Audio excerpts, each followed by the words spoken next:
నీ పేరు ఏంటి అంటే ఆ వ్యక్తి నా పేరు ఆజాద్ అన్నాడు. నీ ఇల్లు ఎక్కడా అని అడిగితే జైలు నా ఇల్లు అన్నాడు. ఆ వ్యక్తి చంద్రశేఖర్ తివారీ చంద్రశేఖర్ ఆజాద్గా మారాడు. ఈరోజు ప్రతిరోజు మనం చంద్రశేఖర్ ఆజాద్కి జై జయకారాలు కొడుతున్నాము. ఆ జై జయకారాలు ఎవరికి వెళుతున్నాయి? భారతమాతకు వెళుతున్నాయి. కాబట్టి భారతమాతకు జై అని మనం ఎప్పుడైతే కొడతామో, భరతమాత యొక్క పేరును అద్భుతంగా ప్రపంచ స్థాయికి తీసుకువెళ్ళిన వ్యక్తులు ఎవరైతే ఉన్నారో వారికి వెళ్ళిన జై జయకారాలు భారతమాతకు జై జయకారాలుగా వెళతాయి. మిమ్మల్ని ఉరి తీస్తాము అంటే మమ్మల్ని ఉరి తీయకండి, మమ్మల్ని తుపాకీతో కాల్చి చంపండి అన్నారు ముగ్గురు. ఎందుకు అని అడిగితే, మమ్మల్ని ఉరి తీస్తే మా పాదాలు భరతమాత నేల మీద ఉండవు, మమ్మల్ని కాల్చి చంపితే మేము ఈ భరతమాతను ముద్దు పెట్టుకొని హాయిగా మేము ప్రాణాలు వదిలేస్తాము అన్న భగత్ సింగ్, రాజగురు, సుఖదేవ్ వీళ్ళ ముగ్గురికి జై జయకారాలు కొడుతున్నాం మనం. ఈ జై జయకారాలు ఎవరికి వెళతాయి? భారతమాతకు వెళతాయి. ఇప్పుడు మీ అందరి ముందు సార్ను పిలవబోతున్నాను. జేడి లక్ష్మణ గారు. జేడి అంటే joint for development. Sir IPS ఆఫీసర్గా పనిచేసి మహారాష్ట్రలో చాలా top most additional SP, additional డీజీపీగా పనిచేసి 28 ఏళ్ళు పోలీసులో పనిచేసి తర్వాత అక్కడి నుంచి సిబిఐలో జాయింట్ డైరెక్టర్గా పనిచేసి వాలంటరీ రిటైర్మెంట్ తీసుకొని విఆర్ఎస్ తీసుకొని కేవలం ప్రజల సేవ గురించి, యువత గురించి ఇటువంటి ప్రసంగాలు ఇస్తూ 10 మందిని మోటివేట్ చేస్తూ నాన్ స్టాప్గా మీ అందరి కోసం నిన్న బయలుదేరి నిన్న సాయంత్రమే వచ్చి ఈరోజు మీ ముందుకు వచ్చారు జేడి లక్ష్మీనారాయణ గారు. మీరందరు భారత్ మాతాకి జై అంటే మాకు చాలా ఇష్టం. గట్టిగా గట్టిగా వందే మాతరం, వందే మాతరం. జన్మనిచ్చిన నా తల్లిదండ్రులకు విద్యాబుద్ధులు చెప్పి మీ ముందు మాట్లాడగలిగే స్థాయికి నాకు జ్ఞానాన్ని ప్రసాదించిన మా గురువులందరినీ స్మరించుకుంటూ ఓం శ్రీ వెంకటేశాయ నమః అన్న సంకీర్తనతో ఒక భక్తి పరవశంతో మనం అందరం కూడా ఈరోజు ఈ మహతి ఆడిటోరియంలో కలుసుకున్నాం. పెద్దలు, మిత్రులు శ్రీ గంపా నాగేశ్వరరావు గారు నిరంతరం యువతరం బాగుండాలి, యువతరం ద్వారా దేశం బాగుండాలి అన్న ఒక సంకల్పంతో అనేక సంవత్సరాల నుంచి ఈ ఇంపాక్ట్ కార్యక్రమం ద్వారా అనేక విషయాలను మీ అందరికీ తెలిసే విధంగా ఆయన చేస్తున్న కృషికి మనందరం మొట్టమొదటిగా ఆయన్ని అభినందించాలి. అది చాలా ముఖ్యమైన విషయం.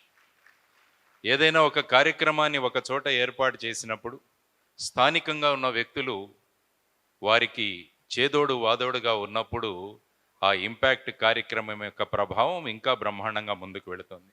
కాబట్టి ముఖ్యంగా ఇక్కడ నేను చెప్పాల్సిన ఒక విశిష్టమైన వ్యక్తి ఈరోజు డాలర్ సంస్థ యొక్క శ్రీ దివాకర్ గారిని మనం అందరం కూడా స్మరించుకోవాలి. వారికి ఒకసారి అభినందనలు తెలియజేస్తున్నా. 18 సంవత్సరాల ప్రాయంలోనే తను వ్యాపారం చేయాలన్న ఉద్దేశంలో ఒక అకుంఠితమైన దీక్షతో, ఒక అకుంఠితమైన ఉద్దేశంతో, ఒక ఫోకస్తో ఆయన ముందుకు వెళ్ళి 40 సంవత్సరాల వయస్సులోనే తనకంటూ సమాజంలో ఒక స్థానాన్ని సంపాదించుకొని కేవలం తను సంపాదించింది తనకు మాత్రమే ఉండాలి, తన కుటుంబానికి మాత్రమే ఉండాలి, తన ఆస్తులు తన పిల్లలకి ఇవ్వాలి అని అనుకోకుండా ఆయన మిమ్మల్ని అందరినీ కూడా ఆస్తులుగా తయారు చేయాలన్న ఒక గొప్ప సంకల్పనతో ఆయన ఇటువంటి కార్యక్రమాన్ని స్పాన్సర్ చేయడం అన్నది నిజంగా చాలా గొప్ప విషయం. ఎందుకంటే డబ్బులు వస్తున్న కొద్దీ మనిషి స్వార్థపరుడుగా మారిపోతుంటాడు.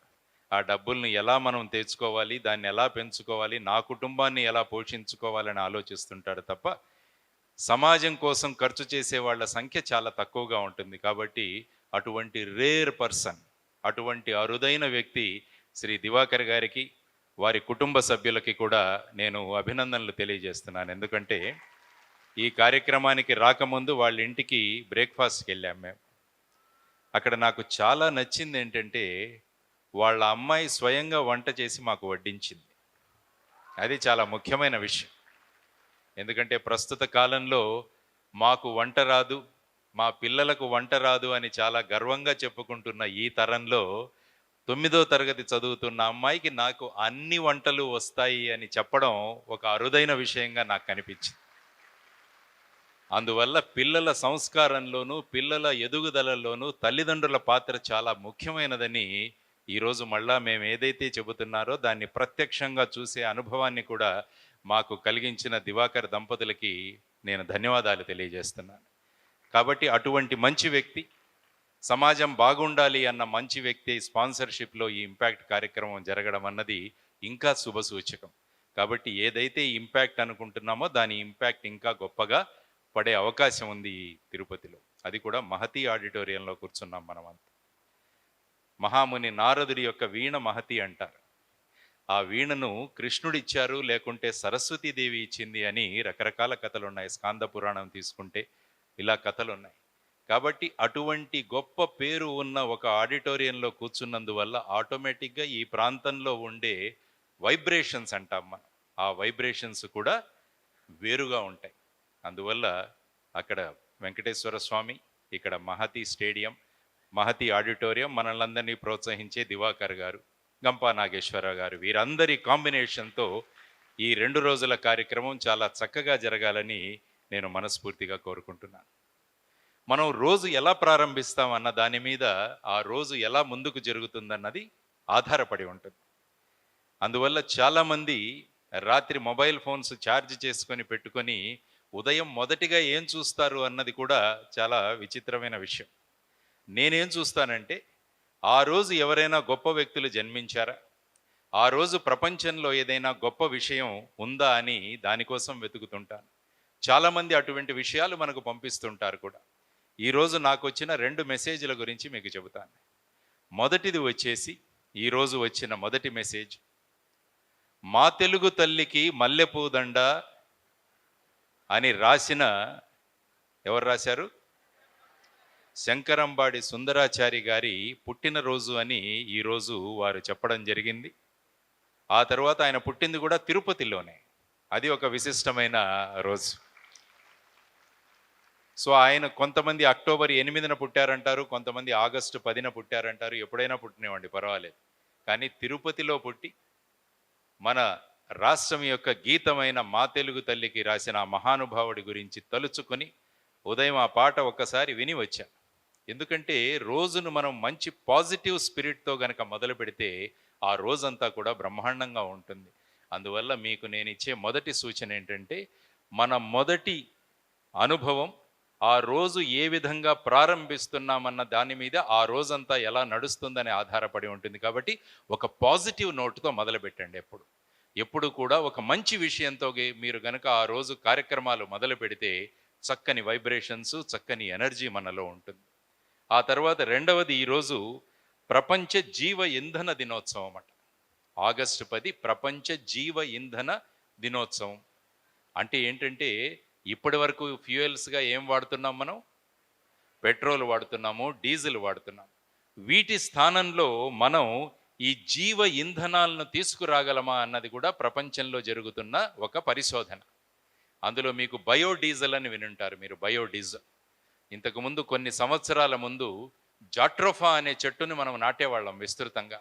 ఈ జాట్రోఫా ఆకుల నుంచి బయోడీజిల్ తయారు చేసి దాన్ని డీజిల్తో బ్లెండ్ చేస్తే మన ఖర్చు తగ్గుతుంది, తర్వాత వచ్చేసి ఎక్స్ప్లోరేషన్ కాస్ట్లు కూడా తగ్గుతాయని చెప్పేసి ఆ విధంగా జీవ ఇంధనాన్ని తయారు చేయడం మొదలుపెట్టారు. ఇది ముఖ్యంగా మీరు చూసుకుంటే బ్రెజిల్ దేశంలో చాలా విరివిగా వాడతారు వీటిని, జీవ ఇంధనాలు. కాబట్టి ఈరోజు 2 ముఖ్యమైన విషయాలు. ఒకటి శంకరంబాడి సుందరాచార్యులు గారి పుట్టినరోజు, రెండవది వచ్చేసి ప్రపంచ జీవ ఇంధన దినోత్సవం. కాబట్టి ఎప్పుడైతే ఈ 2 విషయాలు మీరు గమనించారో వాటి గురించి కనుక ఒక 10 నిమిషాలు మీరు ఖర్చు చేస్తే ఏమవుతుందంటే మన యొక్క నాలెడ్జ్ పెరుగుతుంది, మన యొక్క ఆలోచన విధానం మారుతుంది.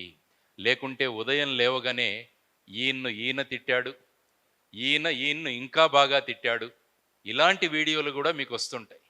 కాబట్టి అవి చూస్తారా, ఇవి చూస్తారా అన్నది ఆ రోజు ఎలా ఉంటుంది అన్నది మీకు నిర్ణయిస్తుందన్నమాట. కాబట్టి always start a day with a positive note అని మీరు నిర్ణయించుకున్నప్పుడు ఈ మీలో నెగటివిటీ ఏవైతే పెంచుతాయో, నకారాత్మకతను ఏవైతే పెంచుతాయో అవన్నీ కూడా మీ నుంచి దూరంగా వెళ్ళిపోతూ మీరు బ్రహ్మాండంగా మీ విధులలో కానీ, బ్రహ్మాండంగా మీ యొక్క యాక్టివిటీస్లో కానీ మీరు ముందుకు వెళ్ళే అవకాశం ఉంటుందని చిన్న ఉపోద్ఘాతంతో నేను మొదలు పెడతాను. ఇంతకుముందే ఎప్పుడు కూడా మా గంపా నాగేశ్వరరావు గారు భారత్ మాతాకి జై అని ఆయన చెబుతుంటారు.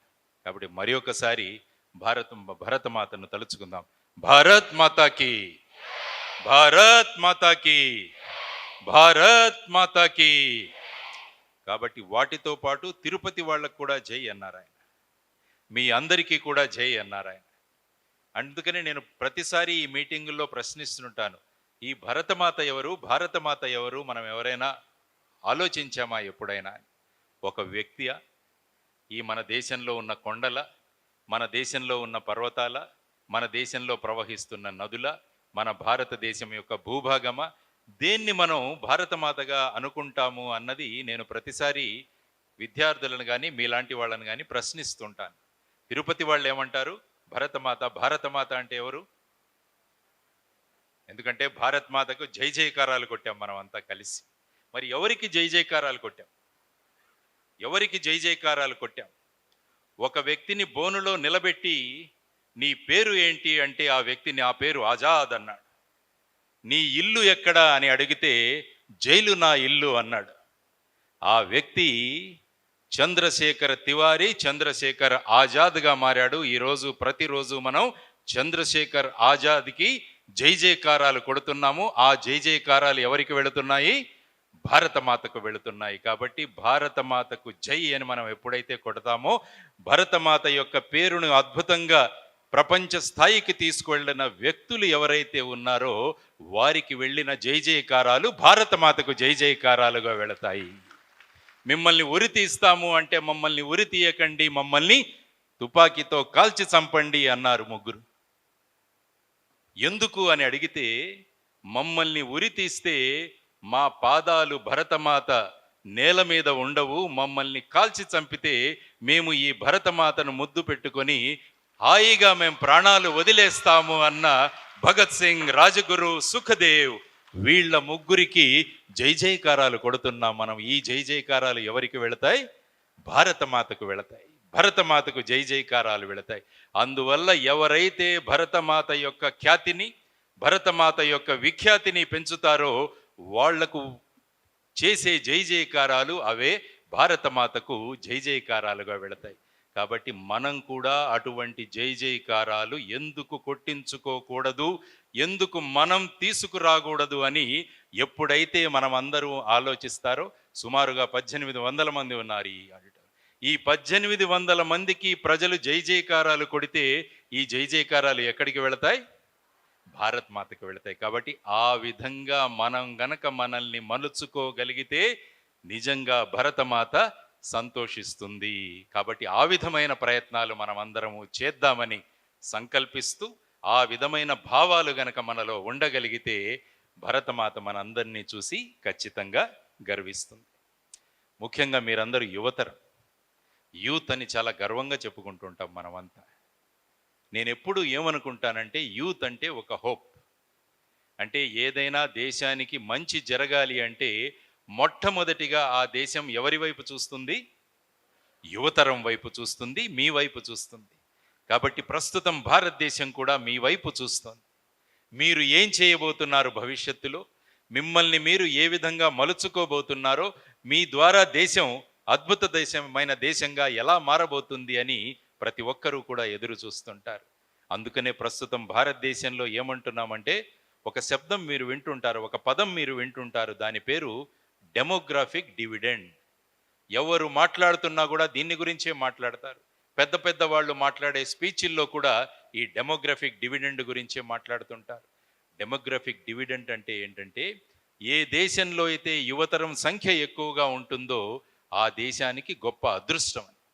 భారతదేశానికి ఈ డెమోగ్రఫిక్ డివిడెండ్ అన్నది 2040 సంవత్సరం వరకు ఉంది. ఇది 1980వ సంవత్సరంలో మొదలై 60 సంవత్సరాలు భారతదేశానికి ఈ అద్భుతమైన అవకాశం ఉంది. అంటే ఈ 2040వ సంవత్సరం అంటే ఎన్ని రోజులుంది ఇంకా మనకి? ఒక 16 సంవత్సరాలు ఒక 4 నెలలు మాత్రమే ఉంది.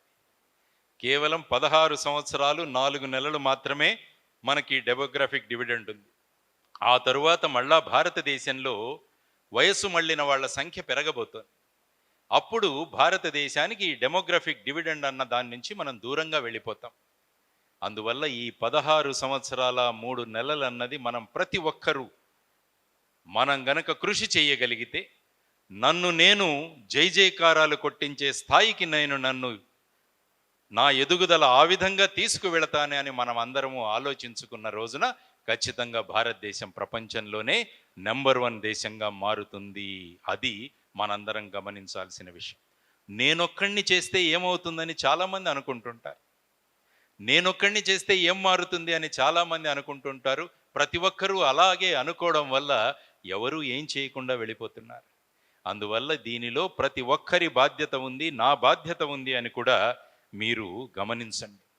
అందుకనే శ్రీశ్రీ గారు ఎప్పుడు అంటుంటారు, కొంతమంది కుర్రవాళ్ళు పుట్టుకతో వృద్ధులు, పేర్లకి పకీర్లకి పుకార్లకి నిబద్ధులు అని కొంతమందిని గురించి అంటారు. కానీ ఇక్కడ హాజరైన యువతరం ఏదైతే ఉందో వాళ్ళు కొంతమంది యువతరం రాబోవు యుగానికి దూతలు, పావన నవజీవన బృందావన నిర్మాతలు అని ఆయన అంటాడు. కాబట్టి మనం ఏ విభాగానికి చెందుతామన్నది మీరు ఆలోచించుకోవాలి.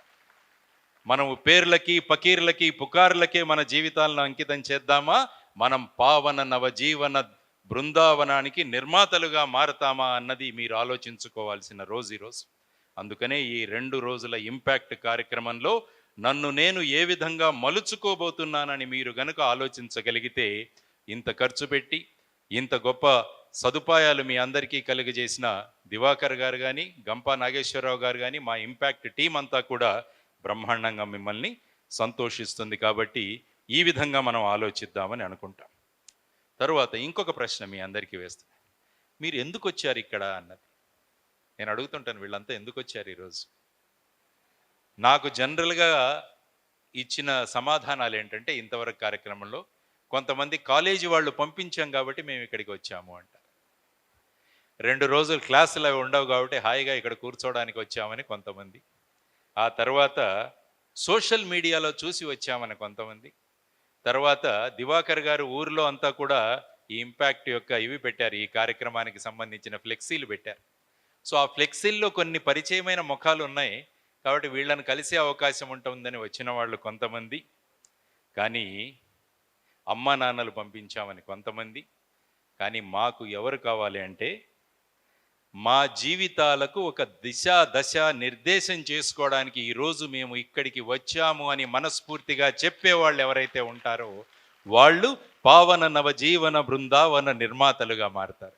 కాబట్టి మనసులో చెప్పుకోండి, ఈరోజు మా దిశను మార్చుకోవడానికి మేము ఈ 2 రోజులు వచ్చామని మీ హృదయానికి దృఢంగా మీరు గనక సిగ్నల్ పంపించగలిగితే ఏమవుతుందంటే, ఈ 2 రోజులు విశేషమైన అనుభవం ఉన్నవాళ్ళు, జీవితాలను చూసిన వాళ్ళు, జీవితాలలో మీకున్న అగాధాలు ఎక్కడున్నాయి, మీకెక్కడ ఈ తిమింగలాలు ఉన్నాయి, ఎక్కడ సుడిగుండాలు ఉన్నాయి, వీటన్నిటినీ తెలుసుకొని వాటిని మిమ్మల్ని పరిచయం చేసి ఆ సుడిగుండాలకు మీరు చిక్కకుండా, ఆ గొప్ప గొప్ప పర్వతాలకు మీరు వెళ్ళి కొట్టుకోకుండా మీ జీవితాలు సుఖమయంగా ఉండడానికి ఉపయోగపడే విషయాలు చెప్పడానికి అనేక మంది వచ్చారు. మా రామ్ గారు కూడా వచ్చారు ఇక్కడికి. ఆయన కూడా ఈ తర్వాత కొన్ని అద్భుతమైన ట్రైనింగ్ విషయాల గురించి మీతో మాట్లాడతారు. సో అందుకనే చాగంటి కోటేశ్వరరావు గారు ఒక చోట అన్నారు, సాధారణంగా అనుకుంటుంటారు ఈ పెద్దవాళ్ళంతా వస్తారు ఏవేవో చెబుతుంటారు, మేము యూత్ అని అనుకుంటుంటారు మీరు చాలామంది. కానీ ఆయన ఏమన్నారంటే, మేమంతా కూడా ఈ సముద్రాలను దాటి వెళ్ళిన వాళ్ళం.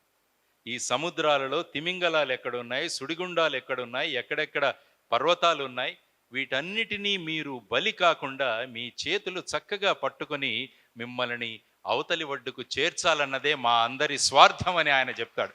ఇక్కడికి వచ్చిన ఇంపాక్ట్లో ఇచ్చే స్పీచ్లు ఇచ్చే వాళ్ళంతా కూడా ఈ దేశంలో అత్యంత స్వార్థపరులు, చాలా స్వార్థపరులం మేమంతా.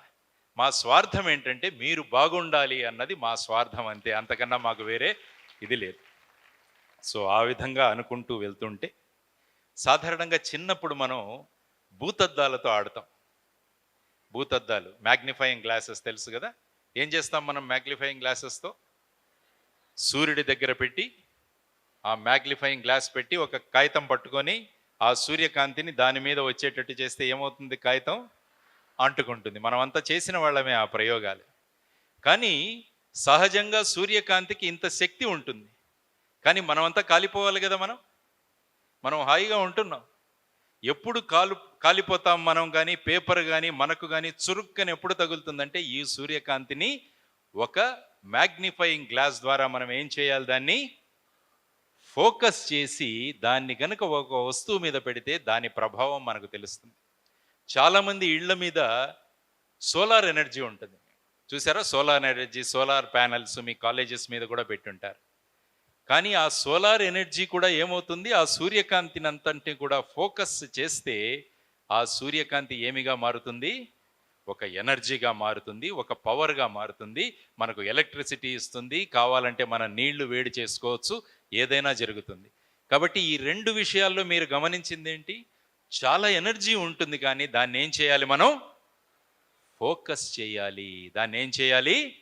ఫోకస్ చేయాలి. ఎప్పుడైతే ఫోకస్ చేస్తామో అప్పుడు దాని ప్రభావం తెలుస్తుంది. ఇప్పుడు ఫోటోగ్రాఫర్లు ఉన్నారు ఇక్కడ, వీళ్ళు కూడా ప్రతి ఫోటో తీసేటప్పుడు ఏం చేస్తుంటారు? వాళ్ళ కెమెరాని అడ్జస్ట్ చేస్తూ ఉంటారు. దేన్ని అడ్జస్ట్ చేస్తారు? వాళ్ళు లెన్స్ ఫోకస్ను అడ్జస్ట్ చేస్తారు. ఎందుకంటే ఫోకస్ను అడ్జస్ట్ చేయకుంటే ఏమవుతుంది? ఆ సినిమా, ఆ బొమ్మ, ఆ ఫోటో సరిగా రాదు. సో ఆ విధంగా మనం సాధారణంగా తాజ్మహల్కి కానీ, ఇండియా గేట్కి కానీ, పెద్ద పెద్ద ప్రాంతాలకు వెళ్ళినప్పుడు టెలిస్కోపులు పెట్టుకొని చాలామంది ఉంటారు అక్కడ. ఎందుకంటే చాలా దూరంలో ఉంటాయి అవి, ఇక్కడ నుంచి కనపడదని ఆ టెలిస్కోప్లో మనల్ని చూపిస్తారు. అప్పుడు ఏం చేస్తాం? మనం ఆ టెలిస్కోప్ లెన్స్ని అడ్జస్ట్ చేస్తాం. అడ్జస్ట్ చేస్తామంటే ఏమర్థం? దాన్ని ఫోకస్లోకి తీసుకువస్తున్నాం. కాబట్టి ఏదైనా ఒక అద్భుతమైన శక్తిని కానీ, ఒక అద్భుతమైన విషయాన్ని కానీ, ఒక మంచి చిత్రాన్ని కానీ మనం చూడాలంటే ఏం చేయాలి? మనకేముండాలి? Focus is very very important. కాబట్టి మన జీవితాలు కూడా బ్రహ్మాండంగా మారాలంటే ఏం కావాలి? మనకేం కావాలి? ఫోకస్ కావాలి. కాబట్టి ఈరోజు నేను ఆ ఫోకస్ గురించి మాట్లాడతాను మీకు. మన జీవితాలను ఏ విధంగా ఫోకస్ చేసుకుంటే మనం ఏ విధంగా ముందుకు వెళ్ళగలము అన్నది ఈ ఫోకస్. కాబట్టి జీవితంలో అద్భుతమైన విజయాలు సాధించిన వారి చరిత్రలన్నీ చదివినా కూడా వాళ్ళకున్న ఒకటే ఒక లక్షణం, ఒకటే ఒక క్యారెక్టర్ ఏంటి? అది ఫోకస్. ఆ ఫోకస్ అన్నది తీసుకొచ్చారు. ఇక్కడ చూడండి, ఈ ఇంపాక్ట్ కార్యక్రమంలో మీకు ఆ మూలన ఒక వ్యక్తి కనపడుతున్నారు, ఇద్దరు వ్యక్తులు కనపడతారు. ఇటువైపు దివాకర్ గారు ఉన్నారు, అటువైపు ఇద్దరు వ్యక్తులు కనపడుతున్నారు. ఎవరెవరు వారు? స్వామి వివేకానందులు, ఏపీజే అబ్దుల్ కలాం గారు. వాళ్లకు మనకు తేడా ఏంటి? ఏపీజే అబ్దుల్ కలాం గారు, వివేకానందుల వారు కూడా మనలాగే ఒక చిన్న కుటుంబాల్లో పుట్టారు. కానీ ఈరోజు వాళ్ళు ఎక్కడున్నారు? ఫ్లెక్సీల మీద కనపడుతున్నారు వాళ్ళు. వివేకానందుల వారు చనిపోయి 1902 సంవత్సరంలో చనిపోయాడు. ఆయన 39 సంవత్సరాలే జీవించాడు ఆయన.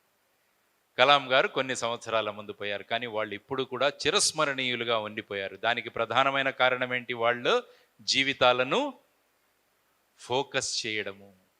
కాబట్టి ఎవరైతే జీవితాలను ఫోకస్ చేసుకుంటారో వాళ్ళు ఈ భూమి ఉన్నంత వరకు శాశ్వతంగా ఉండిపోతారు అన్నది ఈ ఇద్దరు మహానుభావులు మనకు తెలియజేసిన గొప్ప విషయం. కాబట్టి మనం కూడా శాశ్వతంగా ఉండిపోవాలంటే ఏం చేయాలి? మన జీవితంలో ఫోకస్ కావాలి. ఒక విశిష్టమైన ఫోకస్తో గనక మీరు వెళ్ళగలిగితే, ఈరోజు ఈ 2 ఫోకస్ ల్యాంపులు పెట్టారు నా మీద. ఈ 2 ఫోకస్ ల్యాంపులు ఇక్కడ ఉన్నాయి నా మీద. ఎందుకంటే నేను మీకు స్పష్టంగా తెలియాలి, తర్వాత ఆ రికార్డింగ్లో స్పష్టంగా రావాలి, ఆ తర్వాత యూట్యూబ్లో అప్లోడ్ చేసినప్పుడు అది క్లియర్గా రావాలి. కాబట్టి అందుకనే ఈ ఫోకస్ వాడడం జరిగింది ఇక్కడ. కాబట్టి ఎవరినైనా చక్కగా చూపించాలన్నా, ఎవరైనా జీవితాల్లో మంచి మార్పులు రావాలన్నా మనకు కావలసినది ఏంటంటే ఫోకస్. సో ఆ విధంగా మీరు తీసుకుంటే మన జీవితం స్పష్టంగా ఉండాలి. ఫోకస్ లేని ఫోటోగ్రాఫ్ని ఏం చేస్తాడు ఫోటోగ్రాఫరు? ఫోకస్ లేని ఫోటోగ్రాఫ్ ఎక్కడ పడేస్తాడు దాన్ని? డస్ట్బిన్లో పడేస్తాడు. కాబట్టి ఫోకస్ లేకుండా తీసిన ఫోటో డస్ట్బిన్గా వెళుతున్నప్పుడు ఫోకస్ లేని మన జీవితాలు ఎక్కడికి వెళతాయి? మన జీవితాలు కూడా అక్కడికే వెళతాయి. కాబట్టి అక్కడికి వెళదామా, ఫ్లెక్సీల మీదకి వెళదామా అన్నది మనం నిర్ణయించుకోవాల్సిన ఒక నిర్ణయం ఈరోజు. కాబట్టి ఈరోజు నిర్ణయించుకోండి, మీరు అక్కడికి వెళ్ళిపోతారా, లేకుంటే అక్కడ ఉంటారా? ఆ విధమైన ఫోకస్ను మీరు తీసుకుంటారా లేదా అన్నది ఈరోజు ఆలోచించుకోగలిగితే బ్రహ్మాండమైన. కాబట్టి ఒక సాధారణ వ్యక్తి అసాధారణ వ్యక్తిగా మారాలంటే ఏం కావాలి? ఆ వ్యక్తికి ఫోకస్ అన్నది కావాలి. కాబట్టి focus is very much important for making a person from ordinary person to extraordinary person. So ordinary person ఎక్స్ట్రాడినరీగా ఎప్పుడు మారుతారు? ఫోకస్ ఉన్నప్పుడు ఆ వ్యక్తి ఎక్స్ట్రాడినరీ పర్సన్గా మారుతారన్నమాట. సో దాన్ని మనం తీసుకుంటూ వస్తుంటే వారిద్దరి గురించి మాట్లాడుకున్నాం. నరేంద్రుడు, చిన్న నరేంద్రుడు కలకత్తాలో పుట్టాడు. వాళ్ళ అమ్మ ఒకరోజు అడిగింది, వాళ్ళ స్కూల్లో అడిగారట నరేంద్రుడిని, నువ్వేమవుతావు పెద్దగా అవుతాయి అంటే నరేంద్రుడు ఏమన్నాడో తెలుసా? నేను జట్కా బండి వాడిని అవుతాను అన్నాడట. ఎందుకంటే రోజు స్కూల్కి దేంట్లో వెళ్ళేవాడు? జట్కాలో వెళ్ళేవాడు. ఆ జట్కా డ్రైవర్ ఎవరైతే ఉన్నాడో చాలా గొప్పగా అనిపించేది అతనికి. ఎంత చక్కగా గుర్రాన్ని కంట్రోల్ చేసి నన్ను తీసుకువెళుతున్నాడని స్కూల్లో చెప్పాడట. నేను జట్కా బండి వాడిని, జట్కా వాలా అవుతాను అంటే ఆ విషయం అమ్మకు తెలిసింది. అమ్మకు తెలిసి అమ్మ ఇంటికి వచ్చిన తర్వాత వసుంధరాదేవి అడిగిందట, నాన్న ఏమన్నావు నువ్వు అంటే, నేను జట్కా వాలాను అవుతానమ్మా అన్నాడట. అప్పుడు ఆ తల్లి పూజ గదిలోకి తీసుకువెళ్ళి 4 గుర్రాలను స్వారీ చేస్తున్న శ్రీకృష్ణ భగవానుణ్ణి చూపించి, ఆ విధమైన జట్కా వాడివిగా నువ్వు కావాలిరా అని వాళ్ళ అమ్మ చెబితే ఈరోజు మొత్తం విశ్వాన్ని కూడా మన భారతదేశం గొప్పదనాన్ని చెప్పే ఒక గొప్ప వ్యక్తిగా మారాడు. కాబట్టి ఆ రోజు వాళ్ళ అమ్మ ఇచ్చిన ఫోకస్ ఏదైతే ఉందో అది ఆ వ్యక్తిని అసాధారణ వ్యక్తిగా చేసే విధంగా మారింది. రెండవ వ్యక్తి డాక్టర్ ఏపీజే అబ్దుల్ కలాం గారు. చిన్నప్పుడే రామేశ్వరంలో తిరుగుతూ బీచ్లో తిరుగుతున్నప్పుడు పైకి ఎగురుతున్న ఫైటర్ పైలట్లను చూసి నేను ఒక ఫైటర్ పైలట్ కావాలనుకున్నాడు. ఫోకస్. దానిలో ఏరోనాటికల్ ఇంజనీరింగ్గా చేరాడు. చేరి బ్రహ్మాండమైన ప్రాజెక్ట్ చేశాడు. ఇక ఫైటర్ పైలట్ అవుతాను అనుకుని ఇంటర్వ్యూకి వెళ్ళాడు డెహ్రాడూన్కి. అక్కడ 9 పోస్టులు ఉన్నాయి, 10 మంది వచ్చారు. కానీ కలాం గారు 10వ వాడిగా నిలబడిపోయాడు. ఇక పాపం దిగాలు పడ్డాడు.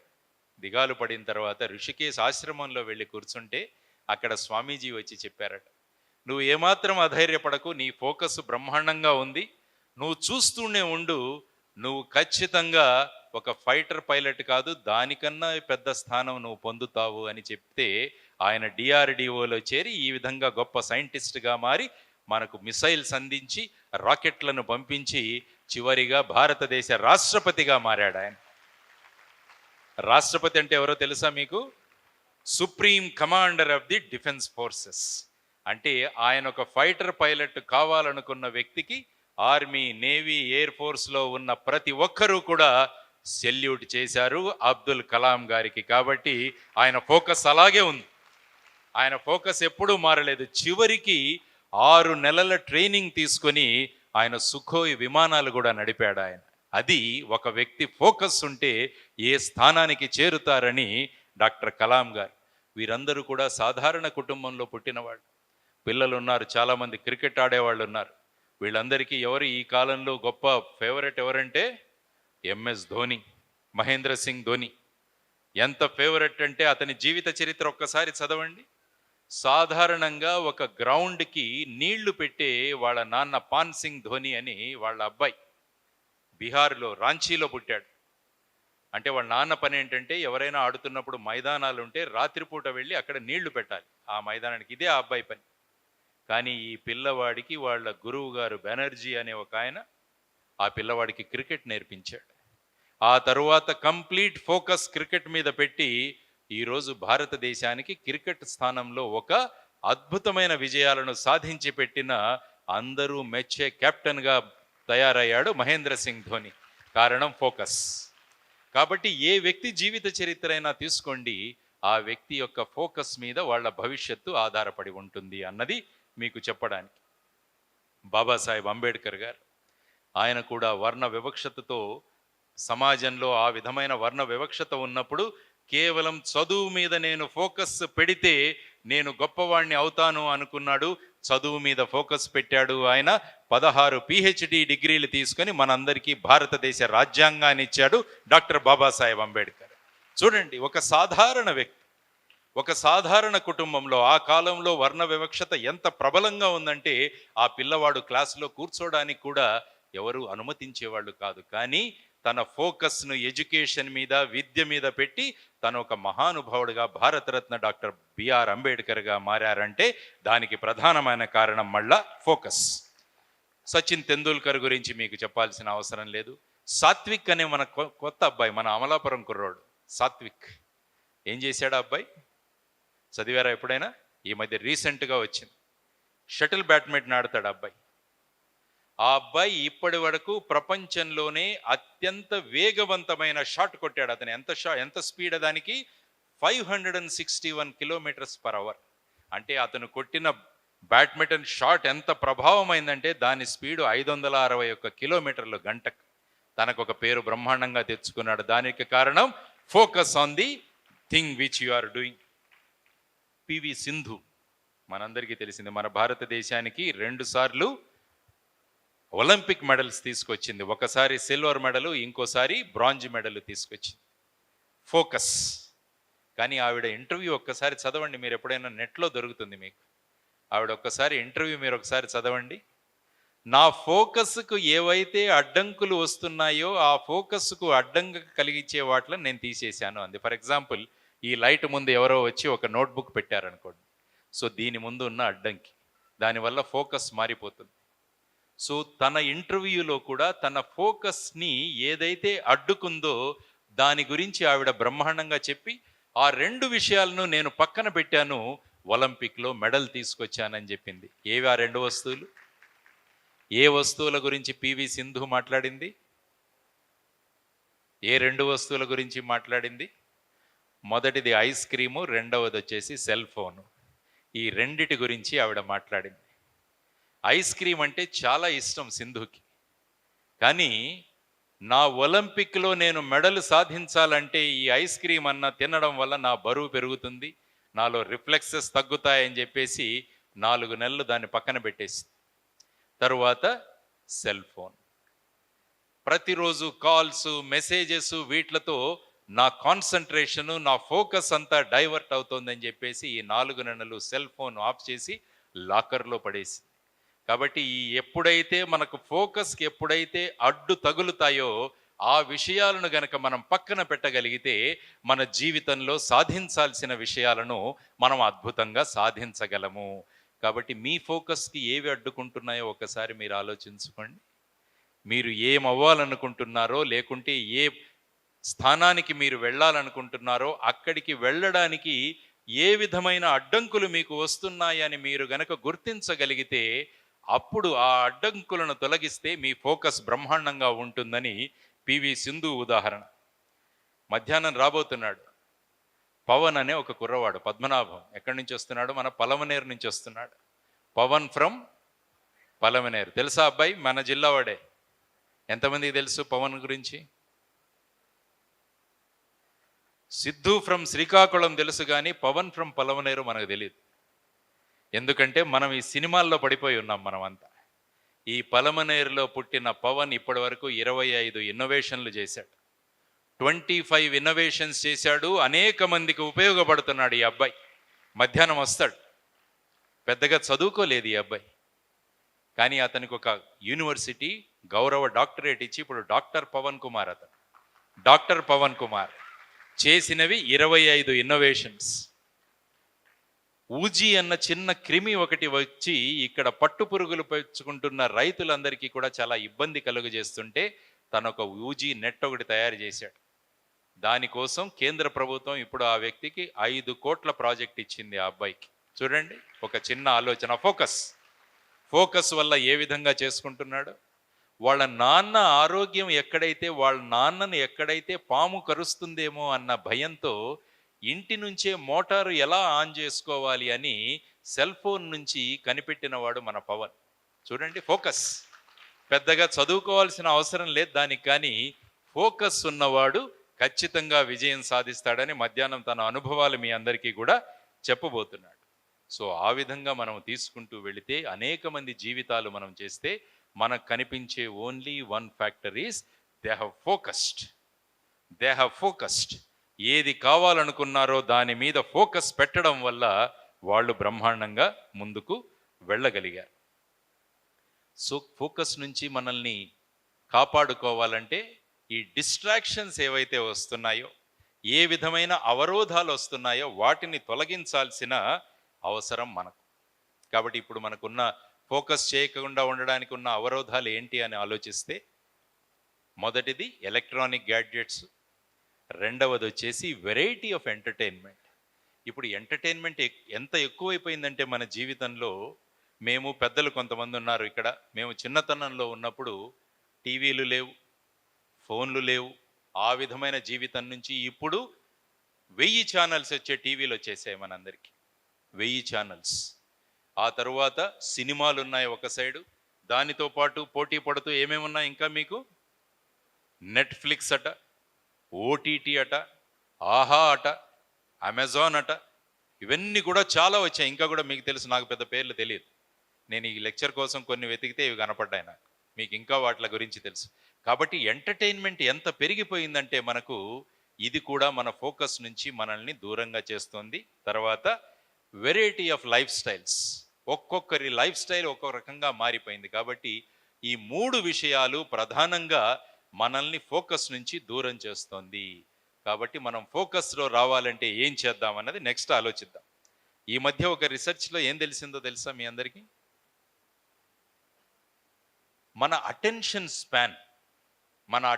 స్పాన్ అంటే ఒక విషయం మీద మనం ఏకాగ్రతగా చూడాలంటే ఎన్ని సెకండ్లు మన ఏకాగ్రత ఉంటుంది అని ఒక రీసెర్చ్ తేలితే అందులో చెప్పింది ఏంటంటే, గోల్డ్ ఫిష్ అని ఎక్కడైనా చూసింటారు మీరు. గోల్డ్ ఫిష్ మామూలుగా అక్వేరియంస్లో ఉంటాయి. ఆ గోల్డ్ ఫిష్ యొక్క అటెన్షన్ స్పాన్ ఎంతంటే 9 సెకండ్లట. 9 సెకండ్స్. మనిషి యొక్క అటెన్షన్ స్పాన్ 9 సెకండ్స్ కన్నా కూడా తగ్గిపోయిందట ఈ మధ్యలో. మరి 9 సెకండ్ల కన్నా కూడా ఇంకా మన అటెన్షన్ స్పాన్ తక్కువైనప్పుడు మన ఫోకస్ ఎలా సాధ్యమవుతుందన్నది మనం ఆలోచించుకోవాలి. సో ఆ విధమైన పరిస్థితిలో మనం ఉన్నాం. ఆ విధంగా చుట్టూ ఉన్న బిజినెస్ ఎంటర్టైన్మెంట్స్ ఏవైతే ఉన్నాయో వాటన్నీ కూడా మీ ఫోకస్ను తగ్గించాలన్న ప్రయత్నం చేస్తున్నా. ఎందుకంటే వాళ్ళ బిజినెస్ వాళ్ళు పెంచుకోవాలి. వాళ్ళ బిజినెస్ పెంచుకోవడానికి మన ఫోకస్ని తగ్గించేస్తున్నారు. ఈ మధ్య చూడండి, మీ యూట్యూబుల్లో చూసినా కూడా 1 మినిట్ వాటికి 2-3 మిలియన్స్ వ్యూస్ చూశాను నేను. ఎప్పుడో మొన్నొకరెవరో చూపించారు నాకు. అందులో ఏంటుంది తెలుసా, ఒక అమ్మాయి అక్కడి నుంచి ఇక్కడి వరకు నడుచుకుంటూ వస్తుంది అంతే, దానికి 3 మిలియన్ వ్యూస్. ఏంటో అర్థం కాదు నాకు. అంటే దాని కింద ఏంటంటే ఇంకొక థంబ్ నెయిల్ అన్నది ఒకటి కొత్తగా తీసుకొచ్చారు మీకు. అంటే అందులో ఏ విషయం ఉండదు, కానీ థంబ్ నెయిల్ ఒకటి పెడతారు మిమ్మల్ని వెంటనే ఆకర్షించడానికి. ఆయనను తిట్టిన ఈ నేత, ఈయనను తిట్టిన ఆ నేత, ఆ థంబ్నెయిల్ పెట్టేసరికి మొట్టమొదటిగా మన అటెన్షన్ దాని మీదకే వెళ్ళిపోతుంది. సో ఈ విధంగా మిమ్మల్ని కన్ఫ్యూజ్ చేస్తూ మీ ఫోకస్ నుంచి బయటికి తీసుకొస్తున్నారు. అందువల్ల కేవలం 9 సెకండ్ల కన్నా తక్కువ అటెన్షన్ స్పాన్ మనకుందంటే మనం అందరూ ఈరోజు ఈ హాల్లో ఆలోచించాలి. మనం ఎందుకు ఈ అటెన్షన్ స్పాన్ తగ్గిపోతుంది? భారతదేశం యొక్క డెమోగ్రఫిక్ డివిడెండ్ గురించి మాట్లాడుకున్నాం. భారతదేశాన్ని గొప్ప దేశంగా మార్చాలనుకుంటున్న మనం ఈ విధమైన తక్కువ స్పాన్ ఆఫ్ అటెన్షన్తో మనం ఎలా ముందుకు వెళ్ళగలమన్నది కూడా మనం అందరం కూడా ఆలోచించాల్సిన. ఒక్కసారి మనం మన ఫోకస్ని గనక పెంచుకుంటే 3 లక్షణాలు వస్తాయి మనకు. మొదటిది వచ్చేసి మన డిసిప్లిన్ పెరుగుతుంది, మన క్రమశిక్షణ చక్కగా ఉంటుంది. రెండవది మన సంకల్ప బలం పెరుగుతుంది, విల్ పవర్ అన్నది పెరుగుతుంది. ఆ తర్వాత మన పట్టుదల కూడా పెరుగుతుంది. కాబట్టి ఎప్పుడైతే మనం ఫోకస్ చేయగలిగామో ఈ 3 లక్షణాలు పెరుగుతాయి. చూడండి, ఒకటి మన డిసిప్లిన్, రెండవది మన సంకల్ప బలం, మూడవది మన పట్టుదల. కాబట్టి అటువంటి ఉదాహరణలు నేను ఇంతవరకు చెప్పిన వాళ్ళందరూ కూడా ఫోకస్ చేయడం వల్ల వాళ్ళలో డిసిప్లిన్ పెరిగింది, వాళ్ళలో సంకల్ప బలం పెరిగింది, వాళ్ళలో పట్టుదల కూడా పెరిగింది. కాబట్టి ఈ 3 గనక ఒక వ్యక్తిలో పెరగగలిగితే ఆ వ్యక్తి సాధించాల్సింది ఇంకేమీ లేదు. అద్భుతమైన విజయాలను సాధించగలడు. So my dear friends, my dear children, ఈరోజు నేను మీకు చెప్తున్నదేంటంటే let us focus on our work. మీరు ఏం చేస్తున్నారో దాని మీద ఫోకస్ పెట్టండి. క్లాసులో పాఠం వింటున్నారా? Your entire focus should be on the class. అందుకనే వివేకానందుల వారి చరిత్ర ఒకసారి చదవండి. ఆయన రామకృష్ణ మఠంలో ఉన్నప్పుడు మీరట్లో ప్రతిరోజు లైబ్రరీ నుంచి ఒక పెద్ద పుస్తకం తీసుకొని వచ్చేవాడు. ఇంత పుస్తకం తీసుకువెళ్ళి మరుసటి రోజు ఇచ్చేసి ఇంకొక పుస్తకం తీసుకునేవాడు. ఆ లైబ్రరీని కొన్ని రోజులు చూసి ఆశ్చర్యపోయాడు. ఏంటి మీరు రోజు ఇంత పెద్ద పుస్తకం తీసుకువెళుతున్నారు, మరుసటి రోజే దీన్ని రిటర్న్ చేస్తున్నారు, సర్వసాధారణంగా ఈ పుస్తకం చదవాలంటే సుమారు 6 నెలల సమయం పడుతుంది, మీరు ఒక రోజులో అలా చదివేస్తున్నారు, నాకైతే డౌట్ వస్తుంది అన్నాడు. అప్పుడు వివేకానందుల వారు ఆ లైబ్రరీనికి చెప్పాడు, ఏ పుస్తకంలో ఏ పేజీలో ఏ పారాగ్రాఫ్లో ఏముందో అడగండి, నేను చెబుతాను అని చెప్పి ఆ టెస్టులో బ్రహ్మాండంగా విజయం సాధించాడు. దానికి ప్రధానమైన కారణం ఏంటంటే హిస్ ఫోకస్. కాబట్టి ఏ పని చేస్తున్నప్పుడు